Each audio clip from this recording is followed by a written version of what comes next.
श्रद्धेय महानुभावों,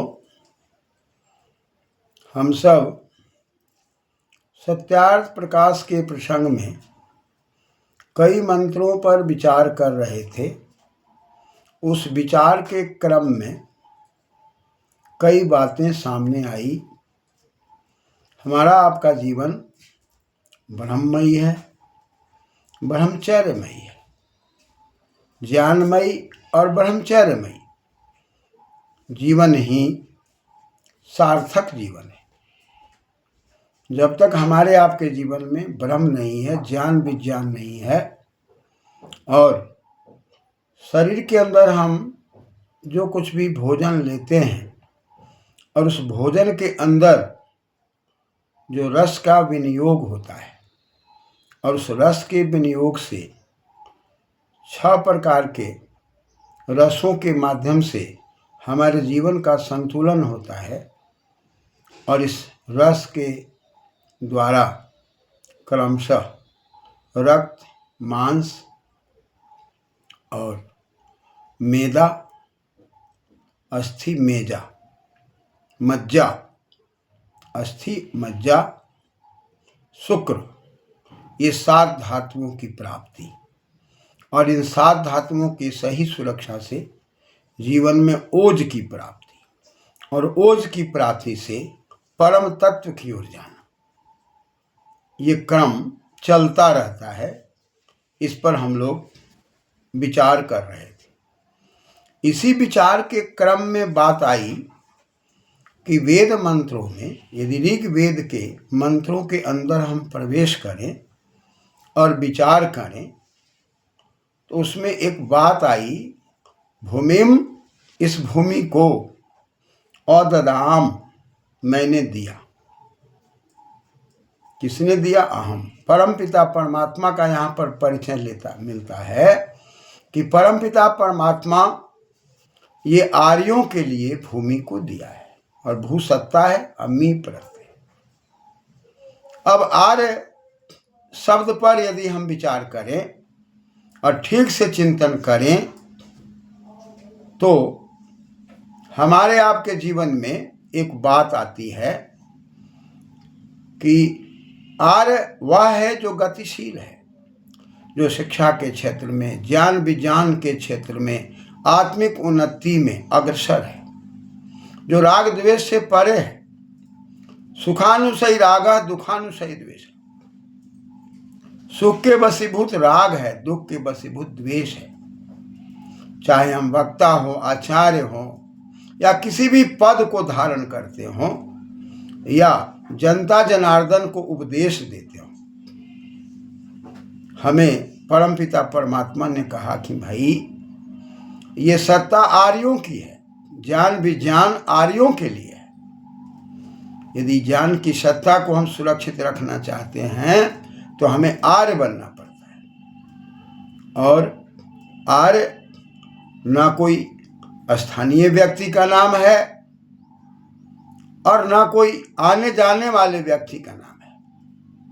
हम इस संसार में जन्म लेते हैं और जन्म लेने के बाद हम आचरण को अच्छा बनाते हैं, आचरण को गतिशील बनाते हैं, आचरण को शिक्षामयी बनाते हैं, राग द्वेष से ऊपर उठते हैं और इसके बाद वह आर्य संगठित होता है तो समाज बनाया जाता है। समंजंती समाज, जहाँ पर समंजन होता है, हम एक दूसरे के विचारों का आदान प्रदान करते हैं और समंजन करके समाज बनाते हैं और वह समाज गतिशील होता है जहाँ पर कोई भेदभाव नहीं होता। और उस भेदभाव के न होने के कारण हम आत्मिक उन्नति करना चाहते हैं, शारीरिक उन्नति करना चाहते हैं, बौद्धिक उन्नति करना चाहते हैं और अपने मन को शिव संकल्प बनाना चाहते हैं। यह विचार जहाँ भी होगा वह सब व्यक्ति एक होगा। जहाँ हम मंच पर उपदेश तो देंगे लेकिन हमारे जीवन में यदि नहीं है तो हम आर्य नहीं बन सकते। इसलिए आर्य के बारे में वेद शास्त्रों में यदि हम बात करें तो साफ साफ बात कही गई है कि भूमिम अदाम आर्याय, ये सत्ता जो है आर्यों को दी गई है। अब इसका मतलब यह नहीं है कि यदि आर्यों को दी गई है तो फिर हम अनार्य बन जाएं। यदि हम गतिशील हैं, श्रेष्ठ हैं, शिक्षा के क्षेत्र में चलते हैं, बुद्धि के क्षेत्र में चलते हैं, खान पान रहन सहन आचरण हमारा पवित्र है, हम यदि अपने को देवतुल्य जीवन बनाने का प्रयास करते हैं, तब पैतृक संपत्ति हमारी अर्जित रहती है, या हम जो अर्जन करते हैं वो रहता है। लेकिन यदि खान पान रहन सहन हमारा दूषित होता है, परिणाम हमारा जीवन देवतुल्य नहीं होता। जब देवतुल्य नहीं होता तो जो भी पैतृक संपत्ति दी गई है हम उसको व्यसन के कारण बेचकर खा जाते हैं। ऐसा व्यक्ति धरती की रक्षा नहीं कर सकता। इसलिए परमात्मा का आदेश है कि हे मनुष्यों, तुम यदि गतिशील हो, शिक्षित हो, वेद आदि शास्त्रों के आधार पर अपने जीवन को लेकर चलते हो और तुम्हारे जीवन में दिखावा नहीं है, और तब तुम समंजन करते हो, तब तो वह समाज आर्य समाज हो सकता है। मनुष्य का समाज जो श्रेष्ठ है, जो वेद आदि शास्त्रों पर चलता हो, दर्शन के मार्ग पर चलता हो, व्याकरण के आधार पर शब्दों की दुनिया में जाने का प्रयास करता हो, क्योंकि शब्द ब्रह्म है, अर्थ संसार है। इस संसार को समझने के लिए हमें शब्द को समझना पड़ता है, और शब्द को समझने के लिए अर्थ को समझना पड़ता है, और दोनों का तालमेल स्थापित करके ही हम आगे बढ़ सकते हैं। किसी मंदिर के बना देने से और किसी मस्जिद के बना देने से, किसी स्थान के बना देने से, किसी चर्च के बना देने से मानव का समाज विकसित नहीं हो सकता। वह ईंट पत्थर कंकर का बना हुआ स्थान है जहाँ पर हम बैठ करके संगठित होते हैं। लेकिन संगठित होने में यदि वह संगठित सम गच्छध्वम सम वदध्वम की घोषणा करता है, आचरण की घोषणा करता है, तब तो वह संगठन सही मायने में है। और जिस संगठन में, जिस स्थान में, जिस घर में, जिस मंदिर में, जिस स्थान में हम मन को टिकाकर और अपने मानव समाज को विकसित करने का संकल्प लेते हैं, तब उस मंदिर की सार्थकता है, मस्जिद की सार्थकता है और चर्च की सार्थकता है। चर्च का अर्थ ही होता है जहाँ पर अध्ययन किया जाता है। और इस प्रकार से हम अपने जीवन में ठीक ठीक प्रकार से किसी स्थान पर दिमाग को टिका करके और अपने जीवन के व्यक्तिगत स्वार्थ को हटाकर हम अपने मन को मानव मात्र की उन्नति में लगाते हैं, तब वह मस्जिद बन जाता है, जहाँ पर हम अपने आप को, मन को जीत लेते हैं। मन को जीत लेना मस्जिद है, विद्या का अध्ययन करना चर्च है, और मन को स्थिर कर देना मंदिर है। तो हम शब्दों की दुनिया में यदि जाते हैं तो भेदभाव समाप्त हो जाता है। यदि हम शब्दों की दुनिया में न गए और पुनः रटी रटाई शब्दों पर हम आचरण करके और उस आचरण में शब्दों के अर्थ को न समझकर हम भेदभाव की दुनिया में चले गए, तब शिक्षा, उपदेश, ज्ञान, विज्ञान सब संकुचित हो जाता है। ऐसे संकुचित व्यक्ति खान पान में, रहन सहन में, उठने बैठने में, आचरण में, विचार में ब्रह्मचर्य का पालन न करके, सात धातुओं की रक्षा न करके अपने जीवन को दूषित वातावरण में ले जाते हैं।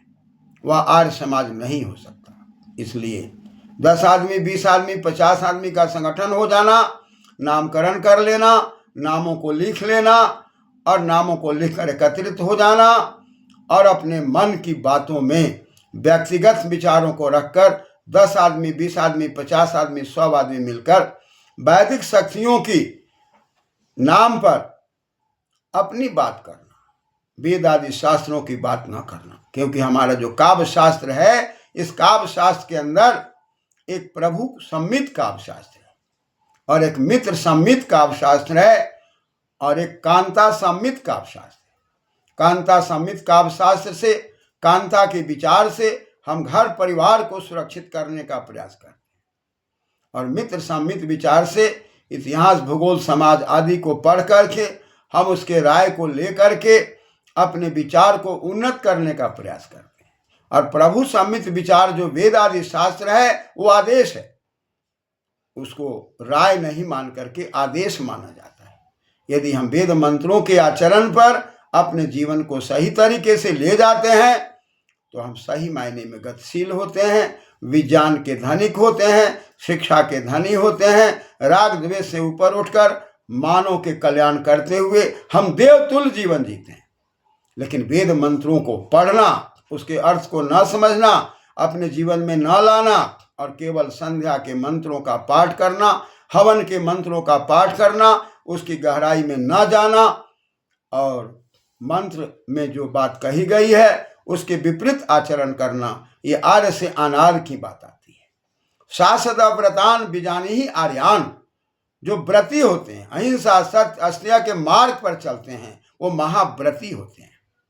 और जो व्रत को धारण करते हैं, अहिंसा के मार्ग पर चलते हैं, सत्य के मार्ग पर चलते हैं, किसी का शोषण नहीं करते हैं, ऐसा व्यक्तित्व बिजानी ही आर्यान उत शूद्रा तारी कहा कि और जो लोग इन बातों को नहीं मानते वह अनार्य हैं। यानी कि मानव के दो क्वालिटी की बात कही गई है। एक वह मानव जो अपने आचरण को देवतुल्य बनाता है और वह मानव जो अपने आचरण को देवतुल्य न बनाकर अपने स्तर को निम्न बना करके स्वयं शोषित होता है और दूसरे को शोषण के चक्र में रखता है। इस प्रकार के मानव किसी भी धरती की रक्षा नहीं कर सकता, पैतृक संपत्ति की रक्षा नहीं कर सकता। क्रमशः धन्यवाद।